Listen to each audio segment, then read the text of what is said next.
Becky has no sense at all. She has quadrupled down now, at least, quintupled down. She emailed my father again, stressing that she would sue him, specifically, if he didn't stop me because he gives me money. Note, of course, he came out here today and said, just to let you know, I am officially asking you to stop, just for the record. So, okay, thank you for saying so. I acknowledge that you asked me to stop. We talked about the specious reasoning behind her threat, and I pointed out that a Canadian citizen is going to sue you for something I made because you give me some money. Even though the internet is in my name and I pay for it, even though I have other sources of income, and even though my dad had no idea I was ever making these things until Becky emailed him. At which point, he actually did ask me to stop. Now, note, of course, what this horrible lying scumbag of a woman, Becky, and that's exactly what she is. I'm not going to get any sort of strike for this because I am accurately describing her as a liar and a scoundrel.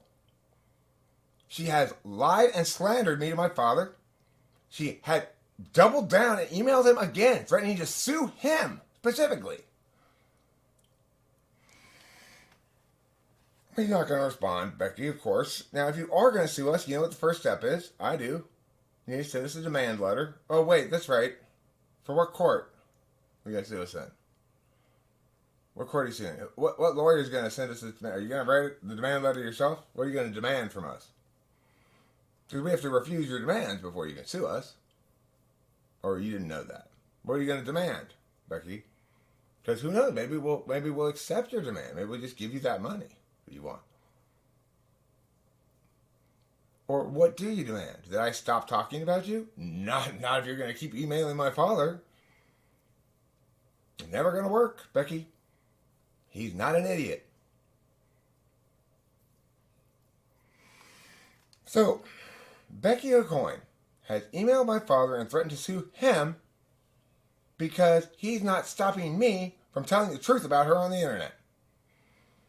All you're going to do, Becky, every time you try to pursue this thing, is make me tell the truth more about you on the internet. I'm going to tell the truth about what a liar you are. I'm going to tell the truth about what a scoundrel you are. I'm going to tell the truth about how you emailed my elderly father and then email him again, threatening to sue him directly, but he doesn't stop me. I would like to point out the absolute total lack of consideration for Delilah in that first email in which Becky said that Delilah had gotten me mushrooms. Now, the truth is, actually, Delilah hooked me up with the number for a guy who got me mushrooms. That's the actual truth of the matter, right? She didn't actually touch the mushrooms ever, or even deal with the guy except say, hey, my dad wants to talk to you, he wants to get mushrooms. That's it. She doesn't care what happens to Delilah. She doesn't care whether Delilah gets, thrown under the bus. No problem. Just throw Delilah under the bus entirely. She doesn't care. Becky doesn't care at all about Delilah. Or me. I mean, what she definitely wants to do is to hurt me as badly as she can, and she doesn't care who else gets hurt in the process. She doesn't care if she has to lie to my elderly father. She doesn't care if she has to throw my daughter under the bus. She doesn't care if she has to threaten to sue my father. She will do anything to hurt me.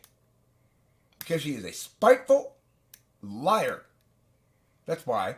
So, Becky O'Coin, you're a spiteful liar. You have lied about me and slandered me. You have emailed my father with lies about me. You have threatened to sue my father because you don't like me telling the truth. Well, TFB, Becky. This is the truth. You are a liar and a scoundrel. Don't email my father again.